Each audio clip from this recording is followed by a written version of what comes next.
आज ये रोहतक भिवानी होते हुए रेवाड़ी तक के इस खंड का जो निरीक्षण है ये मुख्यतः रेलवे की सेफ्टी से संबंधित, यात्री सुविधाओं से संबंधित और इस सेक्शन में जो विकास का कार्य चल रहा है जिसमें कि रोहतक भिवानी खंड पे दोहरीकरण है और भिवानी से मन्हेरू और भिवानी से भिवानी खेड़ा दोहरीकरण का कार्य है, अमृत भारत स्टेशन का कार्य है, झारली में एक नया रनिंग रूम बना है उसका निरीक्षण है।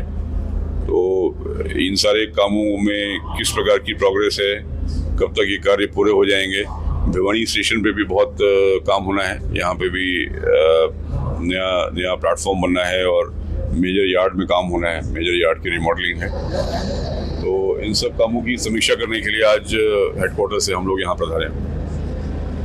ट्रेनों को डाइवर्ट नहीं किया गया है। जो भिवानी सिटी स्टेशन है ये अभी नया स्टेशन बना है और यहाँ पे बहुत अच्छे प्लेटफॉर्म हैं, 3 प्लेटफॉर्म फुल लेंथ के प्लेटफॉर्म हैं, चौड़े प्लेटफॉर्म है और सर्कुलेटिंग एरिया है। यहाँ पे तो आपने देखा होगा भिवानी जंक्शन में बहुत थोड़ा सा एरिया है, वहाँ पे काफ़ी एरिया है। और जो गाड़ियाँ भटिंडा के साइड से आती हैं और रोहतक की तरफ जाती हैं उनको वहाँ से निकलने में करीब 20 से 25 मिनट समय की बचत होती है। अगर वो भिवानी आती हैं तो उनमें रिवर्सल होता है और एक्स्ट्रा समय लगता है। अगर वो बाईपास होते हुए भिवानी सिटी से निकलती हैं तो समय की बचत होती है और भिवानी सिटी स्टेशन काफ़ी हद तक विकसित हो गया है। आने वाले समय में वहाँ पे जो प्लेटफॉर्म शेल्टर का काम पूरा हो जाएगा, जो फुट ओवर ब्रिज बन रहा है वो भी बहुत जल्दी बन जाएगा, कोच गाइडेंस सिस्टम लग जाएंगे और जैसे रेगुलर बड़े स्टेशन होते हैं उस प्रकार से वो स्टेशन तैयार हो जाएगा। तो इन सब को ध्यान में रखते हुए ये प्लानिंग की गई है जिससे कि यहाँ पे और गाड़ियों को हैंडल किया जा सके। भिवानी जंक्शन पे जो गाड़ियाँ हिसार की तरफ से आने वाली और रेवाड़ी की तरफ जाने वाली गाड़ियाँ हैं उन गाड़ियों का अधिक संचालन यहाँ पे किया जा सके, इस बात को ध्यान में रखते हुए किया गया है। भिवानी जंक्शन पे मैंने आपको बताया कि जो दोहरीकरण का कार्य है जो कि दोनों तरफ भिवानी के होना है, टुवर्ड्स रेवाड़ी भी होना है मन्हेरू तक और भिवानी खेड़ा होना है हिसार की तरफ। ये दोहरीकरण का बहुत ही इम्पोर्टेंट और बहुत ही डिफ़िकल्ट काम है, बहुत क्लिष्ट काम है। इसमें यार्ड में पूरा मेजर मॉडिफिकेशन होना है, सिग्नलिंग व्यवस्था में परिवर्तन होना है, नए पॉइंट एंड क्रॉसिंग पड़ने हैं और इसी प्रोजेक्ट में एक नया प्लेटफॉर्म भी बनेगा। 2 लाइनें प्लेटफॉर्म की नई ऐड होंगी, जुड़ेंगी यहाँ पे। और यहाँ से जो गुड्स का काम है वो भिवानी सिटी में गुड शेड तैयार हो रहा है, 70-80% काम पूरा हो गया है, वहाँ पे गुड्स का काम वहाँ चला जाएगा। तो ये पूरा एक पैसेंजर सेंट्रिक, यात्री सुविधाओं से पूरी प्रकार से लेस ये एक अच्छा बड़ा स्टेशन हो जाएगा। यह वॉशिंग लाइन, पिट लाइन भी बनने का है, उसके लिए भी कार्य जल्दी ही शुरू करना है। उसमें साइट के कुछ ऑप्शंस और बताए गए हैं। अभी जब हम यहाँ से निकलेंगे तो बीच में रुक के वहाँ नई साइट भी देखेंगे।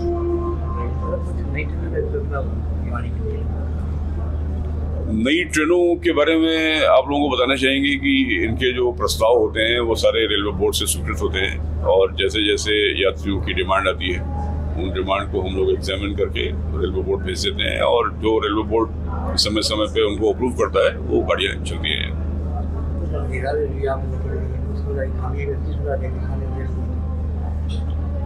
अभी जो भी प्रस्ताव आप लोगों के यहाँ के होंगे वो सब ऑलरेडी रेलवे बोर्ड चले गए होंगे।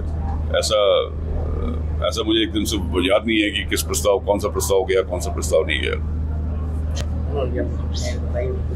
यहाँ पे अभी आप लोगों के आने के पहले कुछ लोग आए थे जिन्होंने कि सेकेंड एंट्री पे जो अगल बगल के गांव हैं उनको, वहाँ के लोगों को किसी माध्यम से या तो सेकेंड एंट्री के माध्यम से या फुट ओवर ब्रिज को एक्सटेंड करने के माध्यम से स्टेशन पे अपनी जो एक्सेस है उसको इम्प्रूव करने के बारे में बोला है। तो उस पर हम लोग विचार करेंगे कैसे करेंगे, निश्चित तौर पे कुछ न कुछ कार्रवाई करेंगे उसके ऊपर।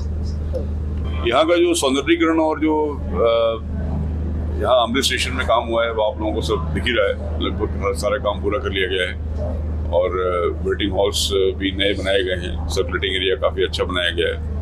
तो ये सब यात्री सुविधाओं के लिए है।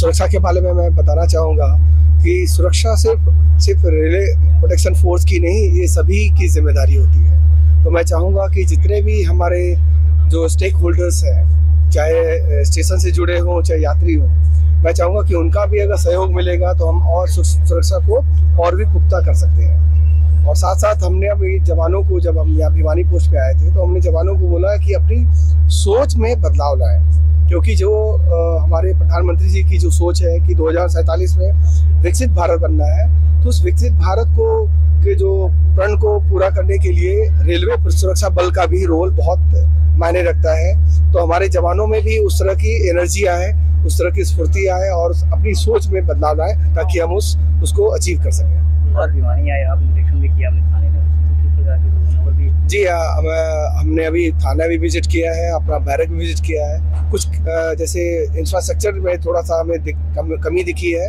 तो इसको हम पूरा करने के लिए कुछ जैसे इम्प्रूवमेंट है, या बिल्डिंग की कंडीशन थोड़ी अच्छी नहीं है, तो इसको हम प्रपोज करें कि और अच्छा हो जाए। जैसे ही देखा जाए कि प्रयागराज जो ट्रेन है, नहीं, हमने अभी जवानों को बोला है कि देखिए, इसको अगर आपने सिर्फ एक अपनी ड्यूटी को सिर्फ निभाओगे, ड्यूटी से आप थोड़ा सा अलग सोचो। एक जैसे यात्रियों को अगर हमने अपने परिवार की तरह, जो हमने बताया ना कि सोच पे जाएंगे, परिवार की तरह मानेंगे, तो उनकी सुरक्षा के लिए आपको खुद भी हमारे जवानों को तत्पर होना है, ये हमने बताया। Thank you.